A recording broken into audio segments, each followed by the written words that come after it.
안녕하세요. 조청현입니다. 5월 5일 수요일 세계사 탐구 시작하도록 하겠습니다. 오늘은요, 이 온갖 동물의 고기를 팔았던 이 파리의 정점 이야기로 시작해 보도록 하겠습니다. 현수막이 걸려 있고요. 개 사진이 있네요. 그리고 이제 주인과 또 이 자본을 투자한 사람들인가 보죠. 같이 이제 사업이 잘 되기를 바라면서 얘기를 나누고 있는 모습을 포착해서 찍은 사진인데, 이 사진은 1910년에 찍혀진 사진입니다. 1910년이라고 하면 요 근래인 것 같은데, 한 100년 전 사진이라고 볼 수가 있겠죠. 그렇다면 왜 파리 사람들은 이 개고기나 고양이 고기를, 여기에 개 그림만 있지만 고양이도 먹었어요. 그렇게 된 이유가 무엇인지 한번 역사를 통해서 한번 살펴보도록 하겠습니다. 오늘은요, 이 프로이센 프랑스 전쟁에 대해서 살펴보고요. 이 기근과 이 단백질 섭취, 그리고 이 폭격에 대해서 살펴보도록 하겠습니다. 마지막으로 프랑스의 패전과 독일 통일에 대해서도 잠시 살펴보도록 하죠. 죄송합니다. 전쟁과 기근이 인간에게 미친 영향은 무엇이었는지, 그리고 동물원의 동물 학살극은 왜 벌어지게 되었는지, 그리고 지금도 이 파리만이 아니고 사실은 유럽 전역에서 그렇긴 한데요. 지금도 사실은 슈퍼나 그런 데 가게 되면, 슈퍼마켓이나 이 마트에 가게 되면 이 토끼나 말고기를 지금도 팔고 있어요.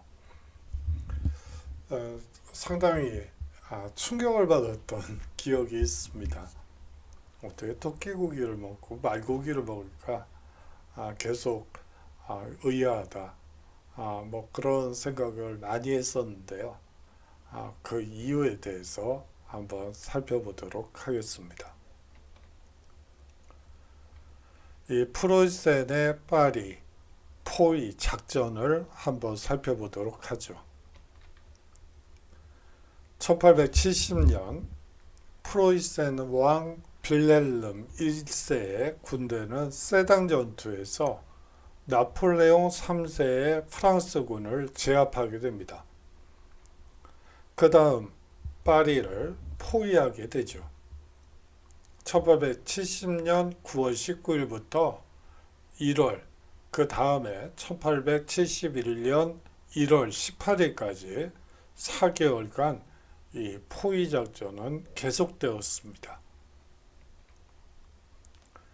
프랑스 당국은 파리 포위 직전 가능한 많은 식음료와 연료를 비축하기 위해 최선을 다했지만 품귀 현상을 막을 수는 없었죠. 끔찍한 기근이 발생하게 됩니다. 시민들이 배고픔을 달래기 위해서 쥐, 비둘기, 말, 개, 고양이, 쥐, 심지어 동물원의 이국적인 동물까지 개걸스럽게 먹어치웠죠. 파리 공선전을 다룬 이 사파입니다. 많은 사람들이 좌절감을 느끼면서 끝까지 파리를 사수하겠다는 각오를 드러내는 사파라고 볼 수가 있겠죠.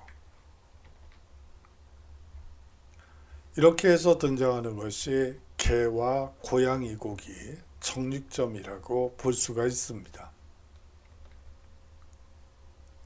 프로이센의 포위 기간 동안 파리 시민들은 7만 마리의 말과 개, 고양이, 그러니까 말은 한 7만 마리가 도살당하고요.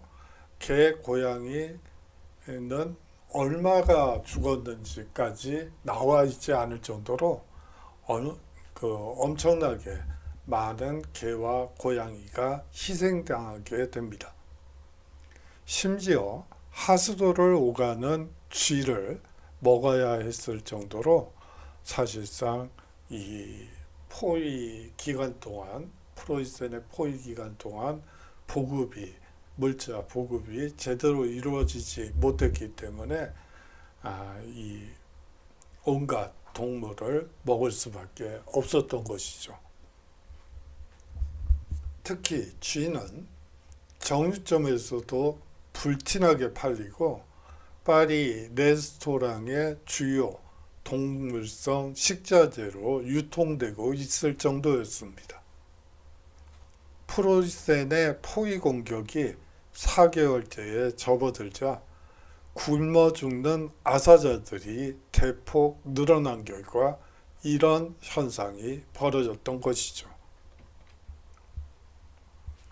프로이센의 파리 이 포위 공격이 파리 시민들의 식탁 메뉴를 바꾼 셈입니다. 특히 말고기 맛을 즐기는 식습관이 생겨났고요. 20세기 초에 파리에는 여전히 개와 고양이 고기를 파는 정육점이 많았습니다. 아까 1910년도에 이 개 고기와 고양이 고기를 파는 정육점의 이 사진을 보여드린 바 있습니다. 너무 굶주린 나머지 파리 시민들은 이 개, 고양이, 비둘기, 쥐고기를 먹기 시작한 것이죠. 이 정육점들은 고양이와 개고기를 사기 위해 길게 줄을 서야 했습니다. 1870년 9월부터 1871년 1월까지 나폴레옹 3세의 종마 2마리를 포함하여 약 6만 5천 마리의 말이 도축되어 판매되기도 했습니다. 이 사파는요, 이 쥐와 고양이 고기를 파는 정육점 앞에 길게 줄을 선 파리 시민들의 모습입니다.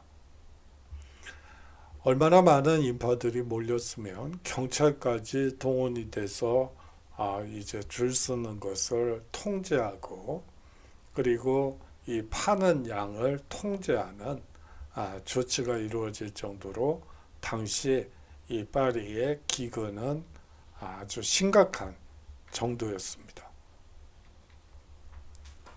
이 빅토르 위고와 이 화가로 유명한 마네의 이 상황 묘사를 한번 보도록 하죠. 우리는 더 이상 먹을 것이 없네요.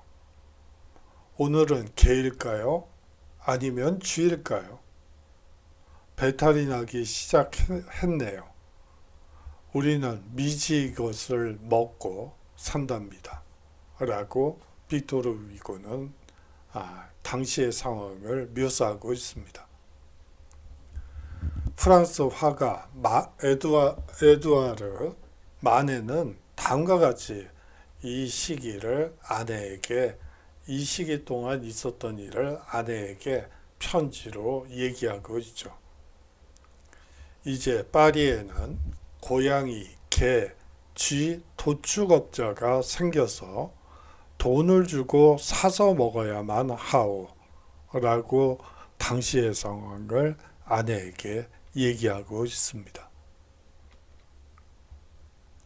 자, 크리스마스 특식을 한번 보실까요?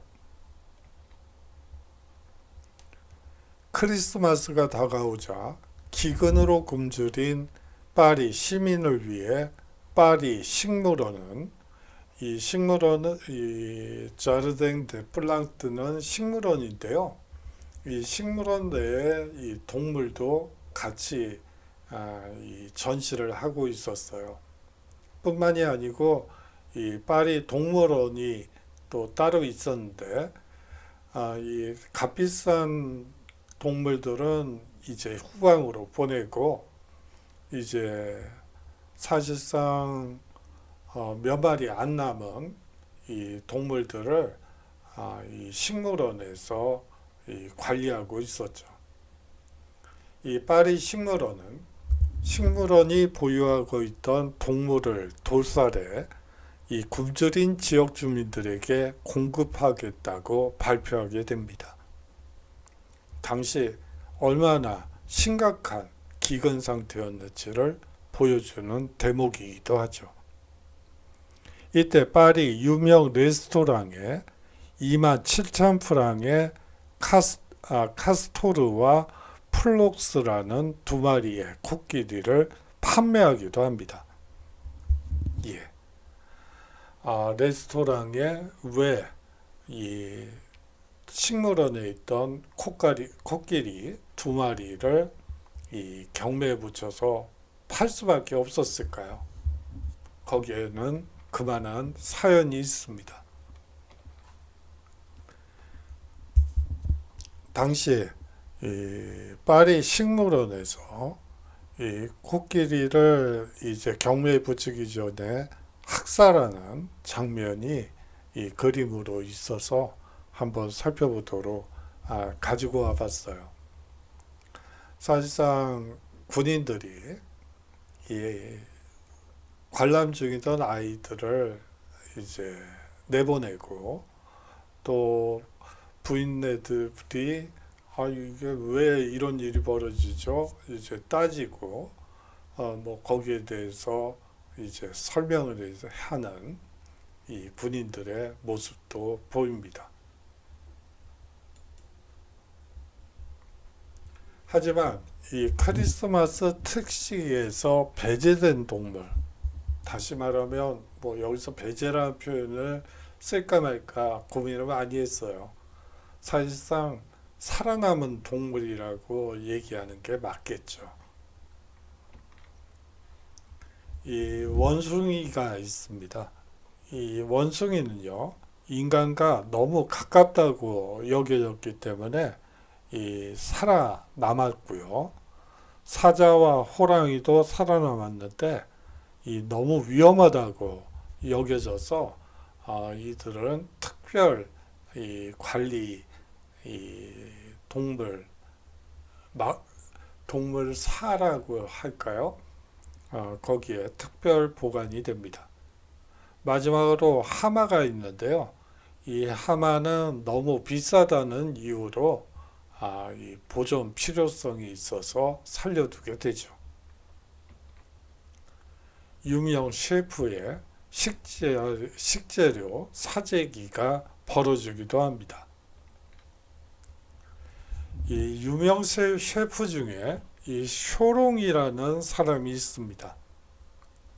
이 사람은 당시에 생또놀의 이 가의 초인류 레스토랑이었던 부화쟁에서 이 부유층을 고객을 상대로 해서 영업 중이었어요.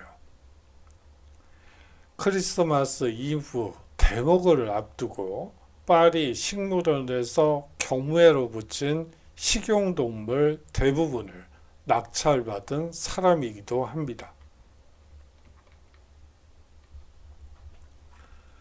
식재료 부족으로 사실상 개점 휴업 상태에 놓였던 많은 레스토랑들이 있었습니다.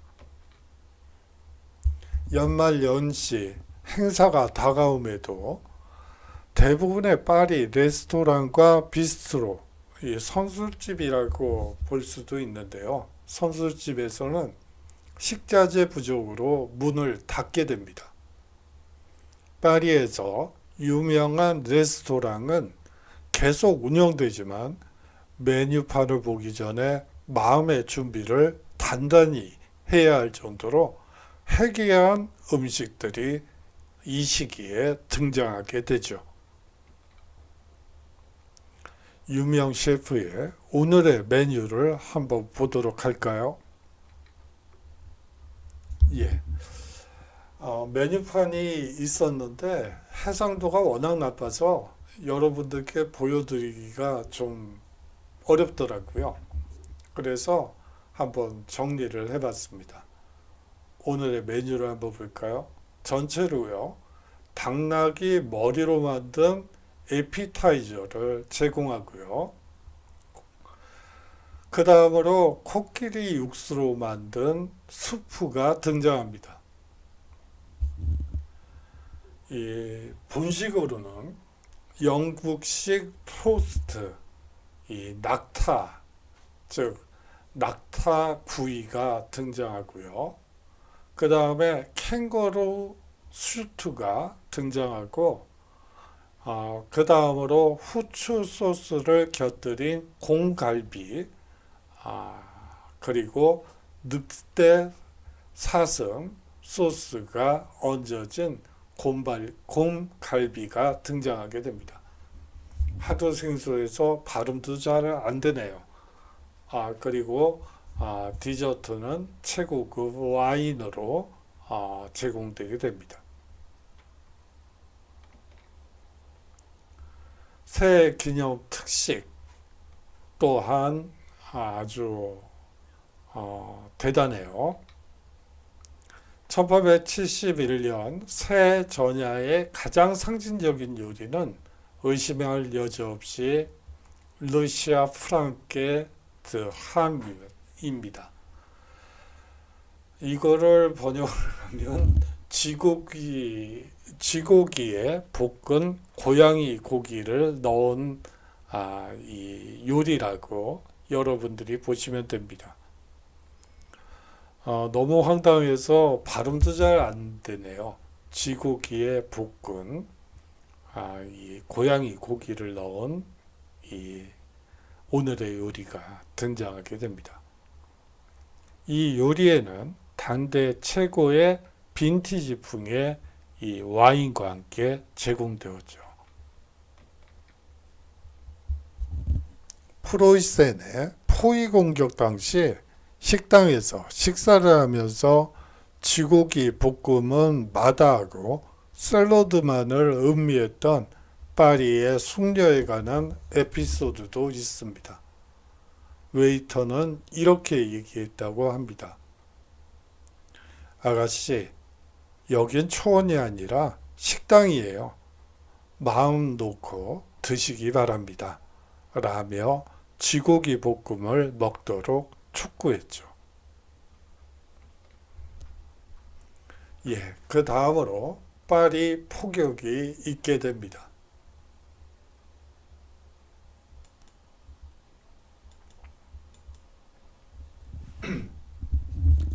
오토 본 비스마르크는 프로이센 육군 참모총장이었던 헬무트 본 몰트케에게 이 조속한 항복을 얻기 위해 파리 포격을 요구하게 됩니다. 처음에 그의 명령을 거부한 몰트케는 결국 파리 포격을 감행하게 되죠. 1871년 1월 23일 72문의 크루프포가 파리 주변에 배치되고요. 그날 약 12,000발의 포탄을 발사하게 됩니다. 이를 한 달 동안 지속된 포격작전으로 거의 400명이 희생된 수도에 대한 이 일련의 끔찍한 포격 이후에 이 프랑스 프로이센 전쟁은 공식적으로 1871년 5월 10일 프랑크푸르트 조약에 서명하면서 종결되게 되죠.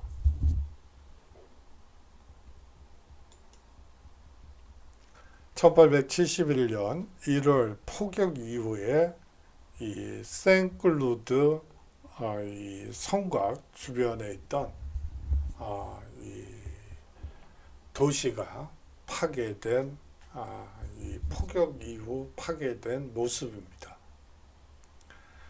이 1870년 보불 전쟁, 프랑스 프로이센 전쟁이라고도 하는데요. 이 전쟁은 사실은 이 프랑스에게는 아주 치명적인 전쟁이라고 볼 수가 있습니다.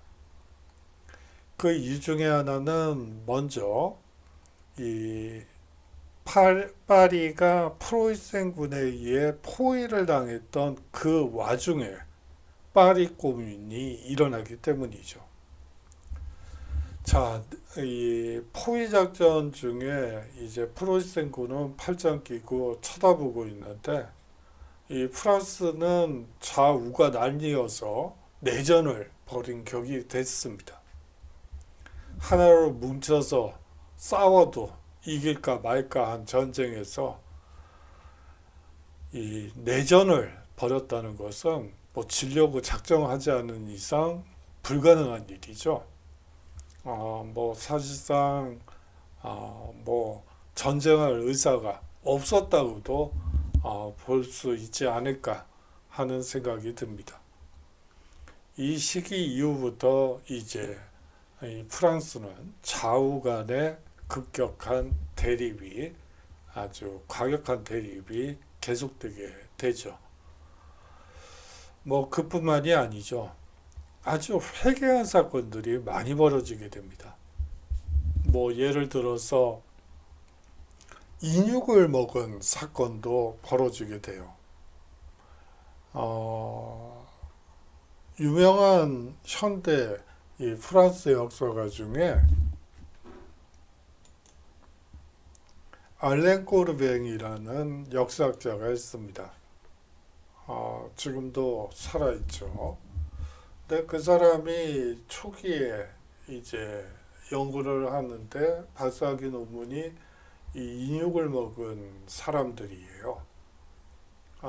사실상 이제 보벌 전쟁에서 이 프랑스가 패하게 되면서 이 알자스 출신의 이 독일인은 아닌데 독일인으로 오해받았던 사람이 결국 사람들에게 잡히게 되고 이제 그 사람을 불태워서 인육을 나누어 먹은 사건이 발생했고 그것이 사회적 파문이 됐던 적도 있습니다. 그뿐만이 아니고 또 드레피스 사건도 있고요. 여러 가지 아주 복잡다단한 사건들이 연이어 발생하게 되죠. 예.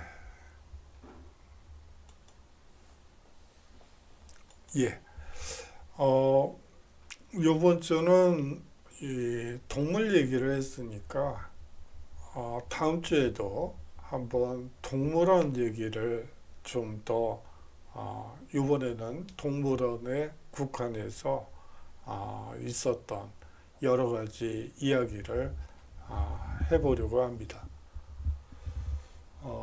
사실상 이 동물과 인간 간의 관계, 기근이 발생했을 때, 이 전쟁 기근이 발생했을 때 여러 이 동물들에 대한 학살 이런 부분에 대한 연구가 요 근래에 좀 있어서 한번 소개드리는 의미에서 가지고 와 봤습니다. 이 전쟁 기근과 인간성 실종의 상관관계에 대해서 한번 여러분들이 생각해 주셨으면 하는 바람이 있습니다. 전쟁이 반복돼서는 안 되겠죠. 하지만 전쟁이 일어났다고 해서 전쟁이 일어나면 인간성 실종이 빈번하게 일어나게 됩니다. 저 같은 경우에는 이제 아버지가 6.25 전쟁 때 중학생이셨어요. 그때 얘기를 들어보면 또 할머니 할아버지가 겪었던 전쟁 이야기, 6.25 전쟁 이야기, 뭐 물론 아버님은 살아계시고 할아버지 할머니는 뭐 돌아가셨지만 그때 기억이 나서 한번 수업 시간에 얘기를 하게 되게 됐네요.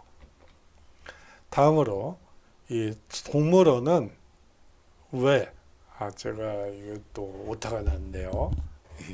죄송합니다.